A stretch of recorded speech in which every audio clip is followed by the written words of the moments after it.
If you're a company based in Cambridgeshire and looking to grow in 2026, but you're uncertain which digital marketing strategies you should be using, should you be trying to team up with an SEO agency based in Cambridgeshire or a PPC agency based in the Cambridgeshire area?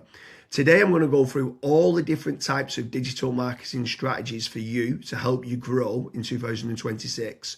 But before you look at spending a single penny, Kazra, what bit of advice would you give to a business owner who's based in Cambridgeshire? So for Cambridgeshire-based business owners, the number one thing that I don't see enough of is tracking profitability. So you want to go and set up some KPIs. You want to figure out how many leads you're actually generating, where those leads are coming from, and what the profitability is looking like as well. Because once you actually know those facts and figures, that's when digital marketing becomes a lot more predictable. You can double down on certain campaigns and you can switch off certain campaigns as well. So, James, for a Cambridgeshire-based business, what would be the first marketing strategy that you would recommend? So step number one for me has got to be branding or brand SEO and making certain that you're looking good online, you've got a strong reputation. I think everything needs to start, the foundations need to start with a positive kind of brand SERP of who you are and what you do. So a SERP stands for Search Engine Results Page, and getting that branding right across the board then can lead on to other things of what you can be doing. It will improve your conversion rate on paid ads or social media. Any leads that you get in, the conversion rate would be good. If at the 11th hour, they're going to decide who you're going to go with, branding, I think, becomes very, very important. So I'd say that's the first thing that people need to get right for all digital marketing strategies. My next strategy is going to be AI visibility. I feel like more and more companies are actually looking into this. So what does ChatGPT, Claude, Gemini, Grok, Perplexity say about your brand or about your business? Is it a positive thing or is it a negative thing? And also trying to figure out what it says about your competitors as well. And obviously trying to improve that's really important. Some people call it AI SEO, some people call it GEO, some people call it LLM optimization. But this is going to be a big thing in 2026 and also in the years to come as well.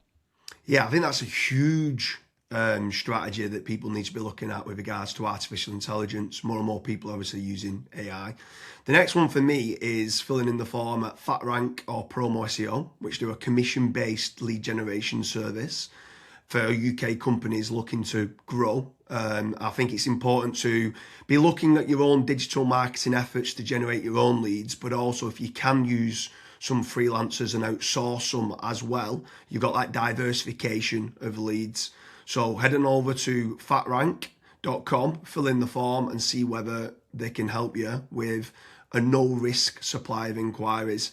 Promise you'll also do a very similar performance-based lead generation service as well that you might want to fill in the form with there, and just double check whether you can go and get a third-party lead generation company to top up and start generating you some leads for your business to grow in 2026. Yeah, and then next on the list is Google Business Profiles, so Google Map listings. This is like local SEO where you basically just try and get more reviews. You build out your Google Business Profile in your local area. Now, there's pros and cons to this. I think the biggest pro is that once it is actually ranking, you're going to be consistently generating leads.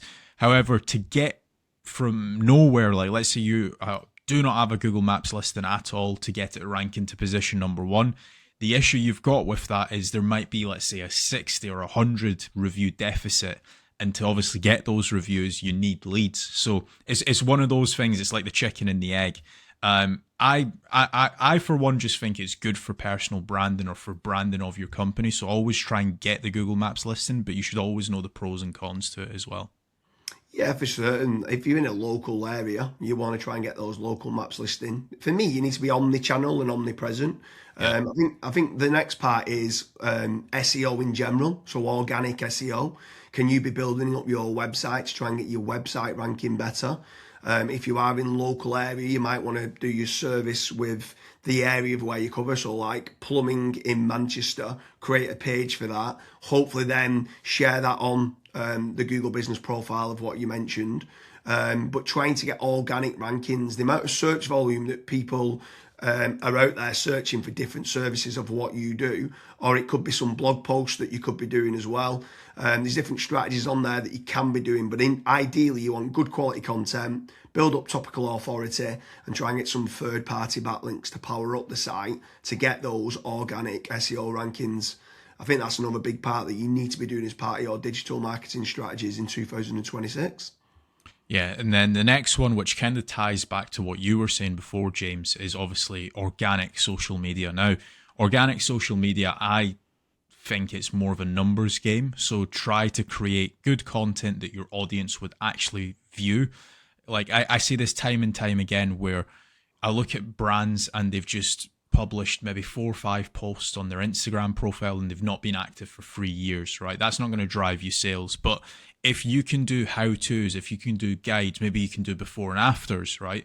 If you can do content like that, that way people will see you on socials and they will actually click to actually figure out more about you, fill in the contact form. The caveat to organic social media, yes, it's free to do. It's not like PPC, for example, but it is very much a numbers game. So you want to be consistently uploading, maybe not every day, but at least 3 or 4 times a week. Yeah, for sure. On the subject of social media, paid social ads as well is massive. I'm a massive advocate of the kind of the dollar a day strategy of what people talk about. So if you are going to be taking the time to be posting every day, like you mentioned there, for organic social media, just spending a few pounds on those posts and boosting it. So getting case studies, any awards that you've won as well for reputation, and starting boosting that. You can also be running retargeting ads. So if anyone's clicked through to your website, you can be running retargeting, which is paid social as well. Different places like Meta, so whether that's Facebook and Instagram, you've got Twitter, you've got YouTube, you can be running Pinterest, you can even run in places like Reddit as well, for paid ads. And I think paid social media is still an untapped market for digital marketing strategies. Yeah.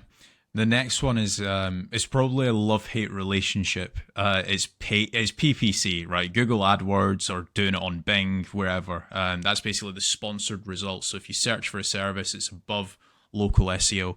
Now, I have spoken, and both myself and James, we've both spoken to so many business owners that are either they've spent 10, 15, 20,000 pound on it, and they've not had a single result, or they might have had a few leads and it's just not been of quality. Or you've got other guys that have spent hundreds of thousands on it and they're like, it's the best thing that's ever happened to my business. Now, the reason why people are either they absolutely love it or they absolutely hate it is probably down to how it's been set up. Like there's so many different nuances to PPC. Like for example, having a really proactive negative keyword list, making certain that you have a set of banned IPs. Like, for example, your competitors could be clicking on your ads, and that's deemed as what's called click fraud. Making certain that you've got a high converting landing page, making certain that you KPI your sales team. So when a PPC lead comes in, that is one of the first priorities that they actually take when it comes to contacting the lead. There's all of these different nuances, and if you're not on the ball with PPC, it's probably not going to work for your business. However, if you've got a really good, well-refined sales team, you've got a really good landing page, you've got a well-kept, up-to-date negative keyword list, you are using click fraud software, at that point, it will actually probably perform well for you. But again, just know the pros and cons to PPC. Yeah, for sure. There's certainly pros and cons. There's benefits of using it to get instant leads. But like you said, the amount of people that we speak to that have burnt a lot of budget and not had the inquiries and stuff that's come through as part of the digital marketing is pretty scary. While we're on the subject of paid, obviously we spoke about paid social ads, and now you've spoke there about PPC with Google or Bing. I'm going to throw in the mix paid ads on AI platforms. It's not fully rolled out as we're doing this video, but I know that ChatGPT are looking to try and roll out ChatGPT ads.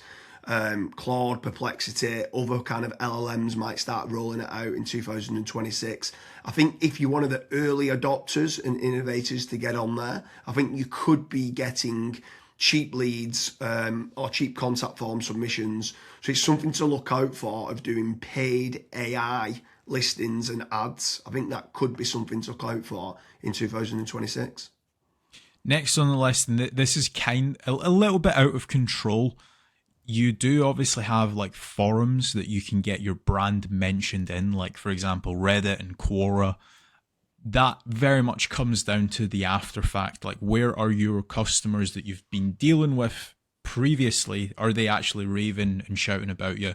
If they are, then that's a very good resource of getting other people recommending you. So if you can get that, again, it's a little bit out of your control, but asking for reviews, asking for them to recommend you to friends, to people, that can obviously generate you a decent amount of leads and inquiries as well. Yeah, for sure. And the add-on benefits to places like Reddit is that it's getting cited so much now in the AI overviews. So when you spoke there early on about AI visibility, if you can try to get a positive kind of lot of people talking about the products and services of what you do and some reviews on there, it's indirectly then going to help you, or directly actually is going to help you with AI visibility. And then the last one for me is tradesman websites. So like Check a Trade, Bark, or teaming up with a third party lead generation company. Something I would say with all of these practices, Kazra touched on earlier about making certain that you understand your KPIs and your ROAS, return on ad spend. I think it's very important for business owners that are doing any sort of digital marketing to be tracking how much time and effort's being put into, let's say, running organic social media or running paid ads. Everything should have KPIs put in place. And this is exactly the same then with tradesman websites like Check a Trade, Bark, Rated People, My Builder. These could all be amazing platforms to generate leads that could get you a positive return on investment. And if you do, you should continue to be using those platforms. There's certain lead generation companies out there as well that could generate you quite a lot of leads. They could be using organic SEO or PPC or social media ads to generate you those leads. But if they are getting you a positive return on investment, again, I'm all for it as part of your digital marketing strategies. But I just want to repeat one more time with regards to FatRank and Promo SEO. They do lead generation and they guarantee a return on investment. It's a commission-based lead generation service or performance-based lead generation service. So make sure you head on over there, fill in the form. That could just be one part of generating leads of many. You should be trying to generate your own. You should never have a single point of failure, and you should be trying to get that diversification. But make sure you head on over to Promo SEO or FatRank lead generation service as part of your digital marketing efforts in 2026. Thank you very much, Kazra.